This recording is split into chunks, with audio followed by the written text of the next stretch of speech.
নমস্কার বন্ধুরা, নতুন ভিডিওতে সকলকে স্বাগত জানাই। আজকের ভিডিওতে আমি আপনাদের সাথে শেয়ার করব এই গ্রীষ্মকালে আপনারা বেলি ফুল গাছকে কিভাবে পরিচর্যা করবেন।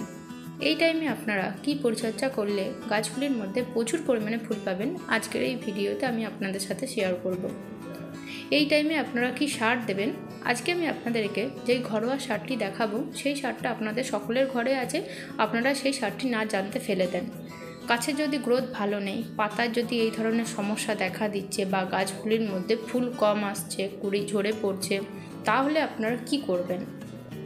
আজকে আমি আপনাদেরকে যেই সারটি দেখাবো এই সারটি আপনাদের সকলের ঘরেই আছে। এই সারটিকে আপনারা কিন্তু না জানতে ফেলে দেন। এই সারটি আপনারা যদি গাছের মধ্যে দেন তাহলে দেখবেন খুব ভালো রেজাল্ট পাবেন। আপনারা একবার গাছের মধ্যে দিয়ে দেখুন, সারটি খুব ভালো কাজ করবে এবং গাছগুলির মধ্যে প্রচুর পরিমাণে ফুল আসবে। খুব সহজেই এই সারকে বানানো যায়। তো কিভাবে বানাবেন সেটাও আমি ভিডিওর মধ্যে বলবো। আর গাছের মধ্যে এই যে সমস্যা দেখা দিচ্ছে এর কারণও আমি আপনাদের সাথে শেয়ার করব, যে কী কী কারণে গাছের মধ্যে এই সমস্যা দেখা দিচ্ছে, গাছের গ্রোথ ভালো নেই, গাছের মধ্যে ফুল আসছে না, কম আসছে। তো ভিডিওটা আপনারা কিন্তু শুরু থেকে শেষ পর্যন্ত স্কিপ না করে দেখতে থাকবেন।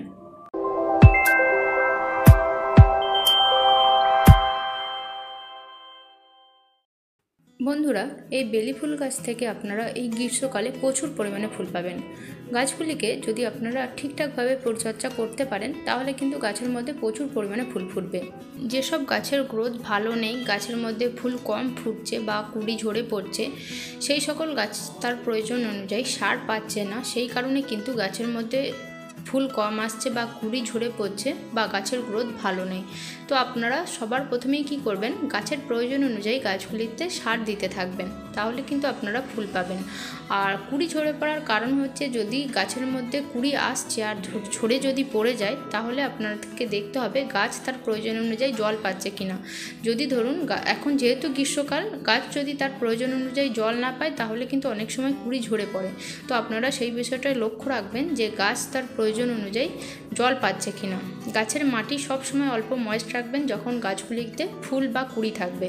তো এই টাইমে আপনারা গাছের মধ্যে কি ঘরোয়া সার দেবেন সেটা আপনাদেরকে সবার প্রথমে দেখিয়ে দিই। তো দেখুন, এখানে আমি ঘরোয়া কিছু উপাদান ইউজ করছি যেটা আমরা সাধারণত ফেলে দিই।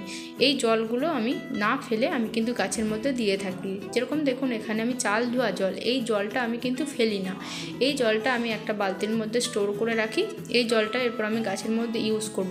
এর সাথে কিছু অ্যাড করব, যেরকম হচ্ছে চাল ধোয়া জল, তার সাথে সাথে ডাল ধোয়ার জল।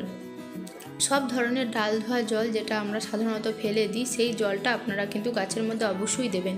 তার সাথে সাথে আমরা যেই বাড়িতে সবজি কাটার পর যেই জলটা কাটার পর যেই জল দিয়ে আমরা ধুই, সেই জলটাও আমরা কিন্তু ফেলে দিই। সেই জলটা আপনারা যদি না ফেলেন, যেরকম দেখুন এখানে আমি আলু ধোয়ার জল গাছের মধ্যে দেব। এই আলু ধোয়ার জল কিন্তু আপনারা গাছের মধ্যে অবশ্যই দেবেন। তো এই সব জল আমি একটা বালতির মধ্যে স্টোর করে রাখি, এরপর এই জলটাই আমি কিন্তু গাছের মধ্যে দেব। আমরা সকলেই জানি এই চাল ডাল বা আলুর মধ্যে প্রচুর পরিমাণে ক্যালসিয়াম, পটাশিয়াম, নাইট্রোজেন, ফসফরাস আরও নানান রকম খনিজ পদার্থ আছে, যেটা গাছের জন্য খুব প্রয়োজনীয় একটা সার। এই সার আপনারা ঘরে কিন্তু বিনা খরচে খুব সহজেই বানাতে পারবেন। আর গাছের মধ্যে দিলে দেখবেন খুব ভালো রেজাল্ট পাবেন। গাছ তার প্রয়োজনীয় সমস্ত উপাদান পেয়ে যাবে এই সারের মধ্যে। তো এই সার আপনারা কিন্তু 15 দিন পর পর গাছের মধ্যে অবশ্যই দেবেন, তাহলে কিন্তু আপনারা খুব ভালো রেজাল্ট পাবেন। আর এই বেলি ফুল গাছগুলিকে আপনারা কিন্তু ডাইরেক্ট রোদে রেখে দেবেন, যেখানে সারা দিনের খুব ভালো রোদ আসে, তাহলে কিন্তু আপনার গাছগুলি খুব ভালোভাবে গ্রো করবে। আর গাছগুলিতে একবার ফুল হয়ে যাওয়ার পর যেই ফুলগুলি শুকিয়ে যাবে সেই ফুলগুলিকে আপনারা কিন্তু অবশ্যই তুলে ফেলে দেবেন। আর তাহলে কিন্তু সেকেন্ডবার আপনার গাছগুলির মধ্যে আবার প্রচুর পরিমাণে ফুল আসবে। এই গাছগুলিকে আপনারা কিন্তু 15 দিন পর পর অবশ্যই সার দেবেন, তাহলে কিন্তু গাছের গ্রোথও ভালো হবে এবং এই গ্রীষ্মকালে আপনারা এই গাছগুলি থেকে প্রচুর পরিমাণে ফুল পাবেন। গাছের ভালো বৃদ্ধির জন্য আপনারা গাছের গোড়াই করে দেবেন মাঝে মাঝে। গাছের যেই শুকনো ডাল বা যেই শুকনো পাতাগুলো থাকবে সেগুলোকে আপনারা অবশ্যই রিমুভ করে দেবেন, তাহলে গাছ খুব ভালোভাবে গ্রো করবে। এবং এই গাছগুলিকে আপনারা কিন্তু যদি অল্প পরিচর্যা করেন তাহলেই কিন্তু প্রচুর পরিমাণে ফুল পাবেন। ডাল কাটিং থেকেও এই গাছকে আপনারা গ্রো করতে পারবেন। বর্ষার টাইমে এই গাছে ডাল কাটিং বসিয়ে দেবেন, তাহলে কিন্তু খুব সহজে আবার চারা তৈরি করতে পারবেন। তো বন্ধুরা, আজকের ভিডিও তাহলে এখানেই শেষ করছি। ভিডিওটা শেষ পর্যন্ত দেখার জন্য আপনাকে অসংখ্য ধন্যবাদ।